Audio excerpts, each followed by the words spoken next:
people in Wichita had been terrorized by the BTK killer for 30 years. BTK has killed 7 people, Chief. What kind of leads do you have? No solid leads at all. When they finally announced that there was a serial killer on the loose, what was that like for you? That was a pretty big buzz. The one thing BTK likes more than anything else is publicity. When he went uncaught, it just confirms for him he's smarter than the police. Question for Wichita back then is how many more people are going to die?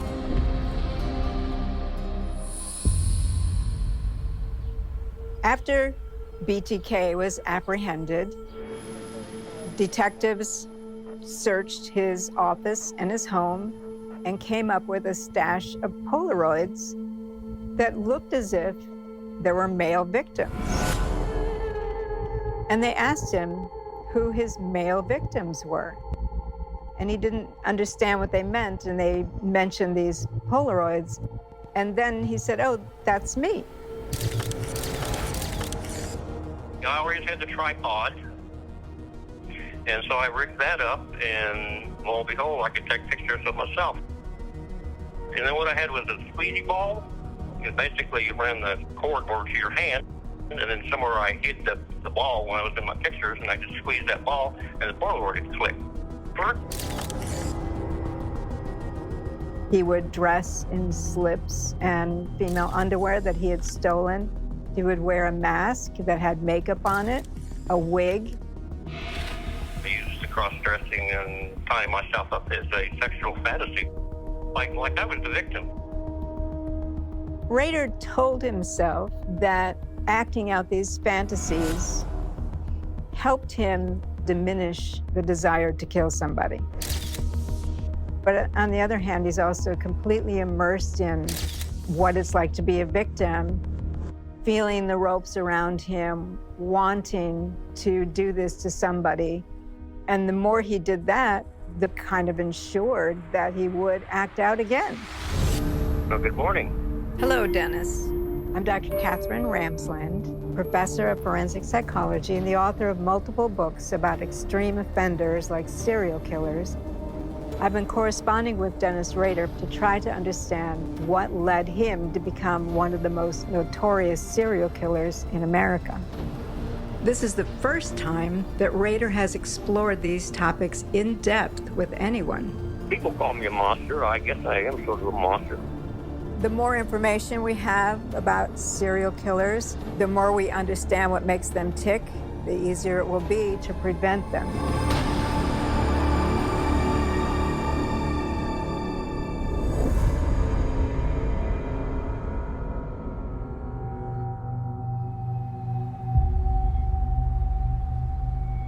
Sexually compelled serial killers tend to get addicted to what they're doing. They tend not to have control over the addiction, but Rader did take breaks. He went 3 years. He went 5 years. So he stands apart from many of them in that it's more an identity thing. He wants to be a serial killer than that he can't help himself. Because he could help himself, and did. Through the work I've been doing with Dennis Rader, I'm hoping to dissolve some stereotypes to include outliers like him and show that we need to accommodate more data than we have in the past about serial killers. The most important thing that everyone can do is certainly be aware that we do have a very serious problem. When the announcement came out from the police that there was a serial killer in Wichita, Rader found that exciting. Finally, he had gotten some attention, even though they didn't know who it was. He enjoyed the idea that he was terrorizing the Wichita area. The hunt began Friday when Cake received this letter from the man police say is the killer of 7 people over the past 4 years. He calls himself the BTK Strangler and promises to kill the I knew they would say something about it on TV. You know, BTK sent us a letter. That was an extremely big high, I can tell you that. Why do you think you wanted this recognition?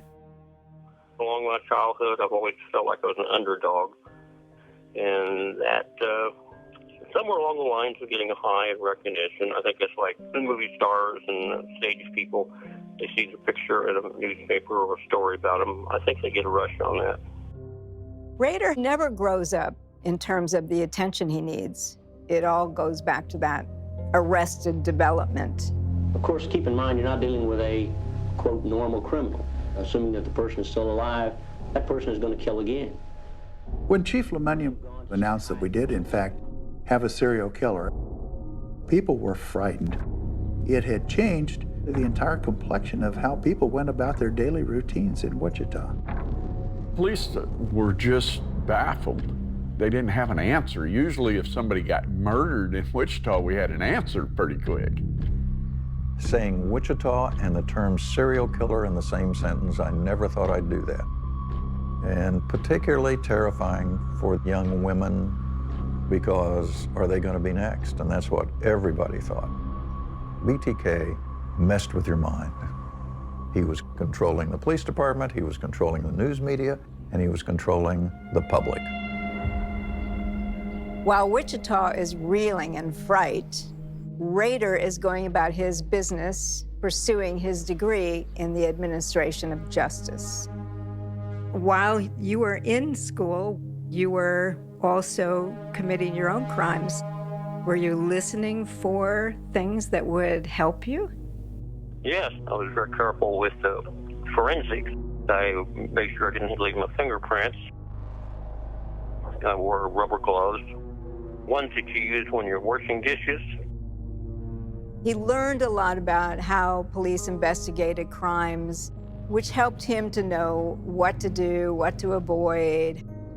That subject matter just helped him to become a better predator. What did you want to do with your degree? I tried for the Wichita Police Department, I tried for the Sheriff's Department, I tried for the Highway Patrol, and all three have turned out.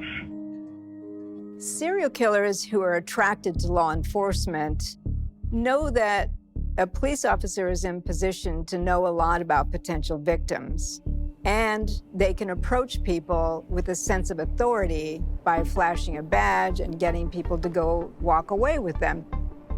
We not only read, of course, what he wrote, every piece of paper was examined, everything was looked at for evidence.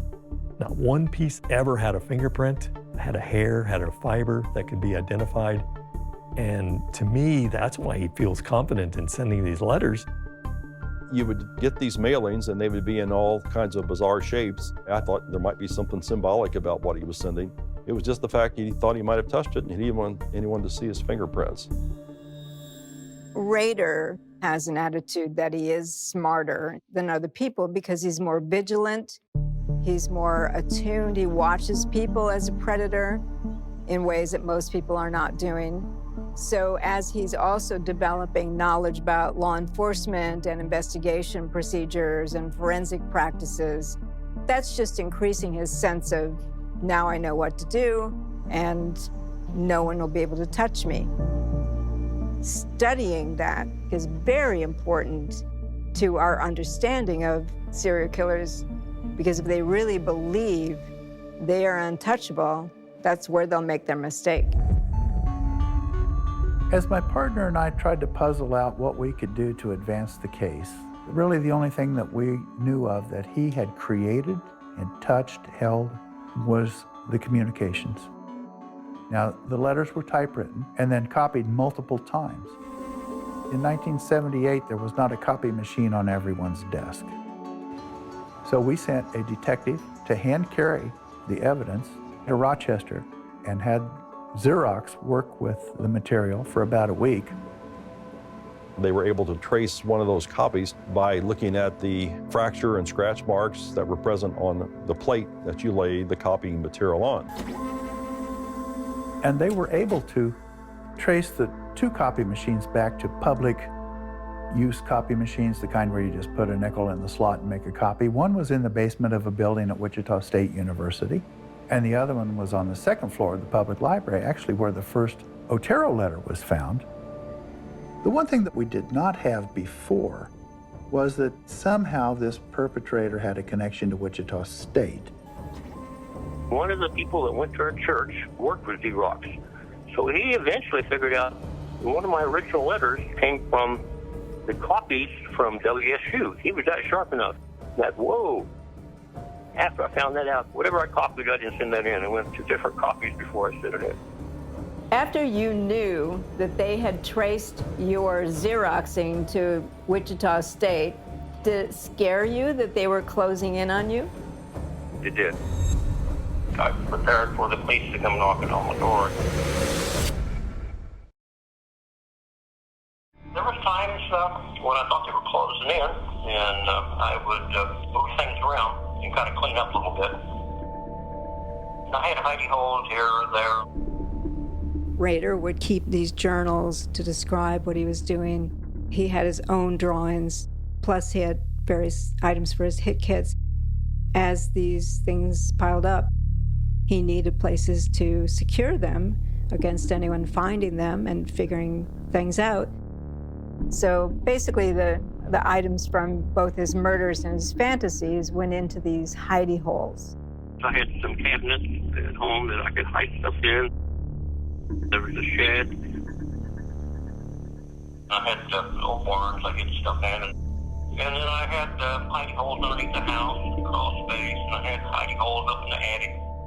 During my work with Dennis Rader, one of the things he made for me was a map of these hidey holes. The map itself indicates the various places around Wichita he would have gone to hide some things.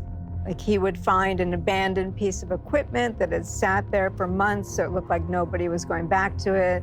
So he might use that as a temporary stash. He buried a few things.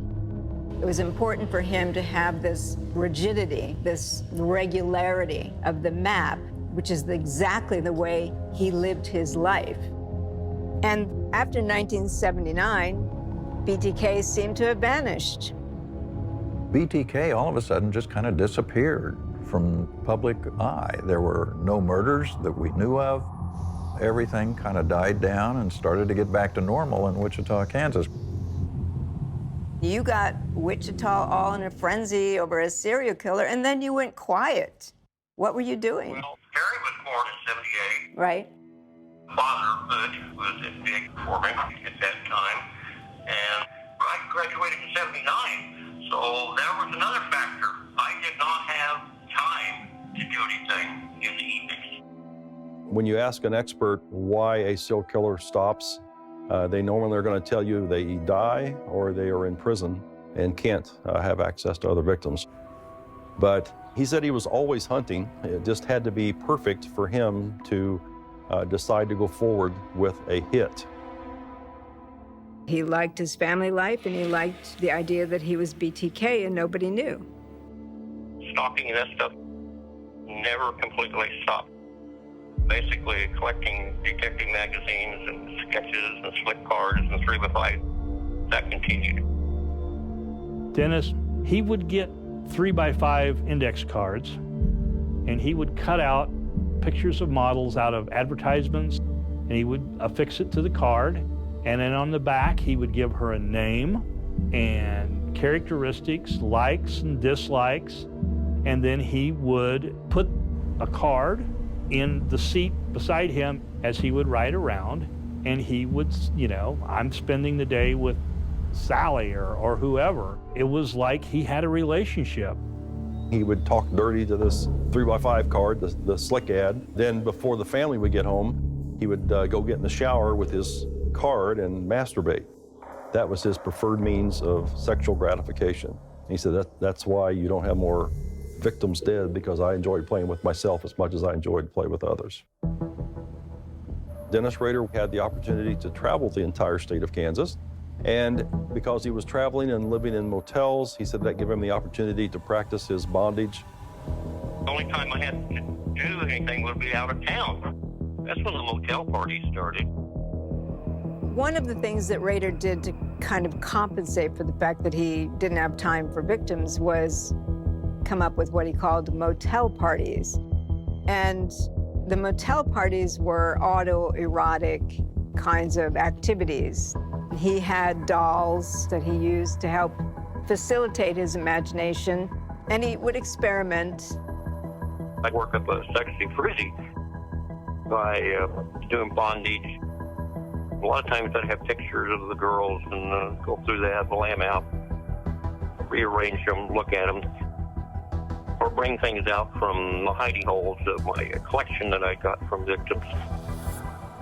Rader often would take items from his victims' homes that he could then use to replicate what he had done to them, but in an autoerotic sort of scenario.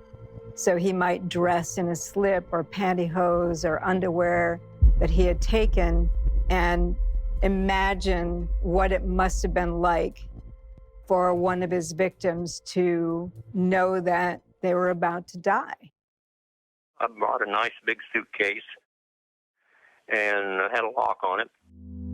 When I was packing up and ready to go out of town, I would take enough of those things with me. When Paula was at work and I had time off, I would wash all the stuff, clean it all up, and try it out. And I started to be real careful I didn't leave anything in there. And then I'd hide that back in my regular closet. Rader grew careless, and there were times when he would use the privacy of the home to do some of his autoerotic activities, dress himself in a woman's slip, maybe his wife's, put a noose around his neck. And at one point, his wife came home unexpectedly. My wife caught me twice, and boy, she was really upset, and I was upset because I got caught. She just told me, this is it. You ever do this again, I ever catch you, we're going to leave. They're going to take the kids, we're going to divorce you. I made sure that would never happen again. I think the fact that Rader had put his marriage and his family and his whole life on the line when he was indulging in his autoerotic activities speaks to the addiction of it, but also his belief that he was really smarter than people, he was special, and he just wasn't going to get caught. There was a time where you thought about suicide. Yeah, I put a 357 in my mouth. I just felt to a point where maybe it was the man upstairs or something with the family. I thought the time has come. I'm basically stalking somebody else. So I got another person I'm going to set up for. I need to end this because I'm going to take somebody's life again.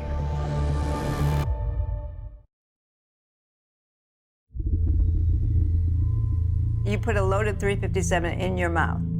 Yep. I was just in that mood to take my life. And what did it feel like when you didn't pull the trigger and you put the gun down? Then what went through your mind?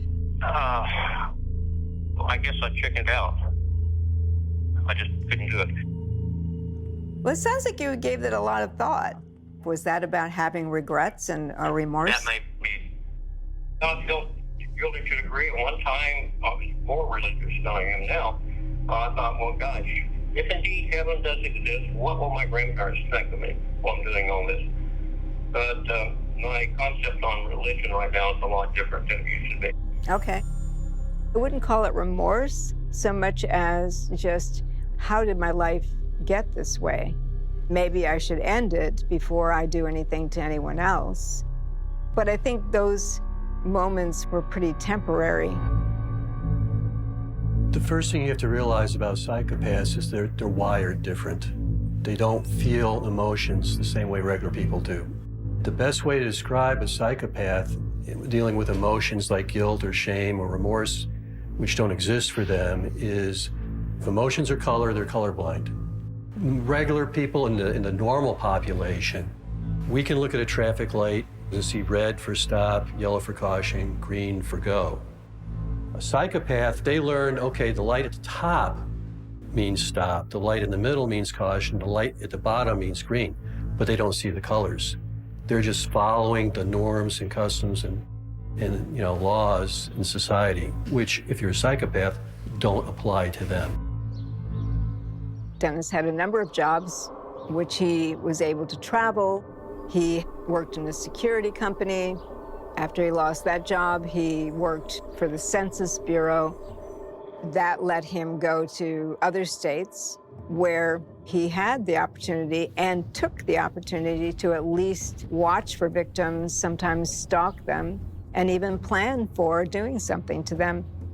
In one town, he actually dug a grave for someone that he believed he was going to murder.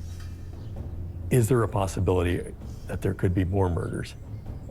The one thing that bothered me in reviewing the Otero files was it was difficult for me as a homicide investigator to grasp the idea that a person's first killing would be 4 members of a family. How do you control and commit 4 murders, and very calculated murders? I mean, bringing weapons with you, bringing the instruments of binding, everything, it just didn't seem plausible to me. Because he did take out-of-state trips during a time period when he talked about the urge or factor X being very strong. I think it's possible there might be other victims. So if there are, I want to be the person he tells that to. Remember the dream you sent to me? I want to read that back to you and see if you have anything to say about it. Do you mind? Okay, so the dream was about a boxcar, and here's what you wrote. One end had an old-fashioned barber shop, like my grandpa Cook had. In my dream, I'm working on a letter to you, so it is spread out on the table. I get my call number for a haircut and realize there is too much stuff left out for eyes to see. So I walk back to put it into my black briefcase. Then the alarm clock goes off in my dream, and I'm trying to shut it off, and at the same time, 2 police officers come in. One taps me on the shoulder and says, "We know you did more than 10. Then I awake to find out the real alarm clock is buzzing away. I've always really wondered about that dream and what it meant, and it sounded like you meant some very dark things. It does. The dream suggests he's about to tell me something that the police already suspect, because there are 2 officers who come in, and it has to do with his darkest secrets that he might have been about to tell me and then decided not to. Saved by the bell, because the actual alarm was actually ringing and woke him up. This is a dream you had, and you wrote it to me. What do you think it means? Yeah. Could he be holding something back? Yeah. Serial killers often do, because one of the things they're motivated by is power and control. And if he has a little secret, a little dirty secret, that could be just the piece of power and control that he maintains, and he's got to have something. You're clearly protecting secrets in this dream, and it is related to your BTK activities. I'm really curious about what else there is that you would want to tell me. Well,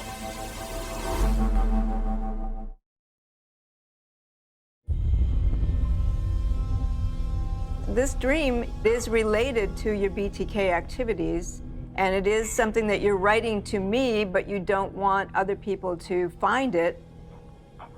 I kind of recall a little bit about the writing that, but I sure don't recall all the detail.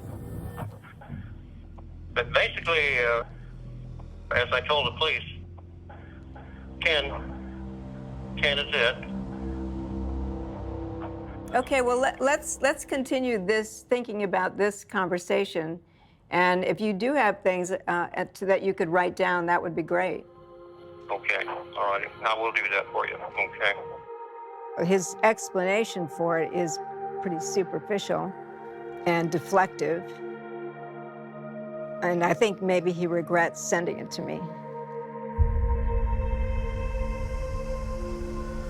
Whenever Rader would decide somebody was going to be a victim, They immediately were dehumanized entirely. They became pawns in his game. They were projects.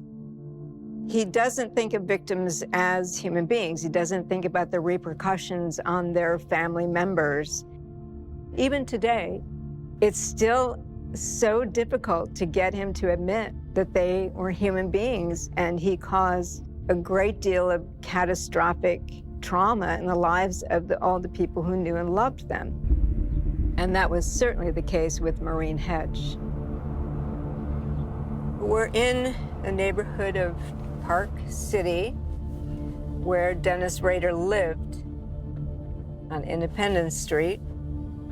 And just down the street was a neighbor named Maureen Hedge. She was a 53-year-old woman who lived alone, had no dog, seemed to have a male friend who came in and out but didn't live there. I walk by one of the blocks or something like that. I just wave at her, say hi. She's usually out in the front yard tending her flowers. And then one day, when he was looking at his window and he saw her out there, he imagined his hands around her throat. At that point, Maureen Hedge became a project. And he had been dormant for 7 years. He hadn't done anything, and suddenly he decides not only does he need to kill her, but he's going to kill a neighbor.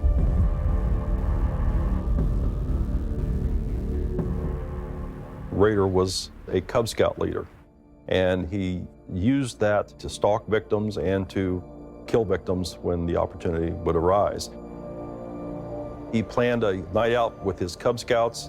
Once he got them bedded down, he would drive to Park City. He gets to Maureen Hedge's house, cuts the phone wire. Her car's in the driveway, but the house is dark. He broke in and realizes she's not home. Apparently she's out on a date. But then he hears a car door. He went into her closet in her bedroom and heard the two of them come in. That was a long wait. I had to wait a long time in the closet. And I bet I spent an hour and a half in that closet before he left. But he left, and then she went to bed. That's when Rader made his move. But what was interesting in this is he was going to change his signature behaviors, aside from cutting the phone line. He was going to take her body out. His plan then was to take her to the church. He had keys to the church as a member of the governing body of that church. Took her to the basement, staged her in various positions, took photographs with his Polaroid, and then disposed of the body. We start seeing these big changes in between his crimes. He's getting more emboldened, and in being more emboldened and more narcissistic, he's simultaneously getting more reckless, sloppy, and disorganized. My name is David Zickel. I was a police officer for the city of Park City. April 28th, 1985, I was working the day shift. Early in the morning, I got a call to check the welfare of Maureen Hedge. She hadn't reported for work, and that was very unusual for her. When Maureen wasn't found in her house, we made a missing persons report on her. Then her car was found a few days later at a bowling alley in Northeast Wichita, and everybody kind of figured that something foul had probably occurred. The body was discovered here at 53rd Street North, just east of Webb Road, a bit west of the area that police had been searching all weekend for some clue to the disappearance of 53-year-old Maureen Hedge. There wasn't any suspects right away, so when her phone line was cut, we thought that was very suspicious, but we didn't know for sure it was BTK or a copycat, but we did have that in the back of our head that, you know, BTK had never been captured and this could be something, but she wasn't left in the house, she was removed from it. You think you could participate in church activities while at the same time harming other people. Yes, I did. Didn't it seem to violate what you believed? I know people are saying, wow, what you did with Mrs. Hedge in the church, you know, the house of God, doing something like that, terrible. But I hadn't had any, what I guess you would call real bondage-type pictures of a female. You can argue all kinds of things about what's going on in his head, but practicality, I'm the president of the church, I've got keys to get in, I know when people are there. This is a pretty safe place where I'm not going to be seen or interrupted doing everything what I've got to do.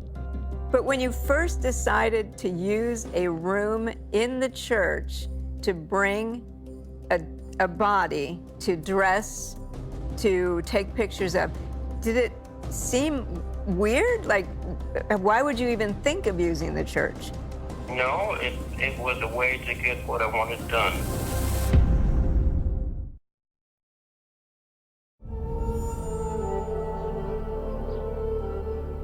After Maureen Hedges' murder, BTK did not surface and claim responsibility for that. The reason he did not communicate anything to police or any media was she was in his neighborhood. So the last thing he wanted to do was have police focused on his very street. But time passed, and again, no one suspected the killer was living among them. So Rader began planning his next murder. Rader would drive through scouting or trolling for potential victims. And that's how he picked Vicki Wegerle. One day as he was driving by, he saw her come out of the house and she drew his interest. That place was not what I call my typical casing. The only opportunities that I had to really look for my next victim was around lunchtime, and I would drive over there and eat, and then I'd watch her place from my car. I used my rust of the telephone man. I had the hard hat on and the little symbol I stuck on it, and some gear that looked like telephone gear, you know, in my hands. He then went to Vicki Wegerle's house, talked his way in, that he needed to go look at her phone. She was very, very nervous and was watching him like a hawk. Her baby was playing on the floor in the front room. She said her husband was going to be home at noon. And at one point, he was fiddling with the phone like he was working on it. And when she turned her head to check on the baby, he pounced on her. Didn't you know that her husband was coming home? She mentioned it, but I thought, well, she may be lying on that. That was a big risk. It really was the middle of the day, around noontime. So that was a big risk that my focus was on her. When her husband came home and found the baby and not her, he was initially upset, you know, that what's Vicki doing? You know, thought she'd gone to the store and left the baby there. But then when he walked back in the bedroom and saw that there was some comforters that were kind of disarrayed, he said, I knew that Vicki wouldn't leave the house like that. So he searched a little further in, and that's when he found his wife tucked under the bed, kind of secreted under the bed. By the time police got to Vicki Wegerle's house on West 13th, her heart had already stopped beating. She died within 15 minutes at Riverside Hospital. Her husband, Bill, supposedly found Vicki with a noose around her neck. Whenever raiders targeted someone, the callousness just sets in. And anything that that particular victim is associated with goes along with it. It's really striking to me that Rader, as a family man, has absolutely no concern about young children in a home where he has targeted a victim. At that time, the police accused her husband and just couldn't prove that it was him. They really thought that was him. After they interviewed him, that went unsolved. Never in a million years did people tie it to BTK, had any idea. Police were investigating it as a random act, and it just basically never was solved. Did you ever think about what it would be like for you if somebody entered your home and did something like that to your wife? I would have stepped in and fought him for sure, doing everything possible to protect my wife or my kids. But I mean, what if you found her dead, murdered? What would that have been like for you? Oh, that would have been very upsetting. It's like revenge to come back home there. When I asked him what would happen if he came home and found someone had murdered his wife, there's no sense of outrage or horror that somebody could have done this to his family. It's more resignation. Ah, well, karma. Instead of empathizing with his loved one's suffering, he's only able to see how their possible demise would affect him. Rader was in his mid-40s. By this time, he had accomplished 9 murders without anyone suspecting him at all. So I was building, I guess, toward what I call the perfect murder.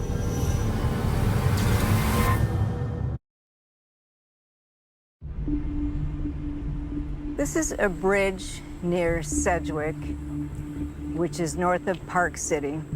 And underneath here is where the 10th victim of Dennis Rader was found in 1991. She had been here approximately 10 days before someone from one of the farms came across the body. Mom's name was Dolores, but people called her Dee. She was such a loving, giving person, and that's how I want people to remember her. She's that star that shines a little extra bright because of what she was in this earth and what she endured to leave this earth. And I think that's really important. Dolores Davis was the last victim of Dennis Rader. She became a project, as he called them. He was out in that area, saw her out in the yard, thought it would be pretty easy to get to her as a victim.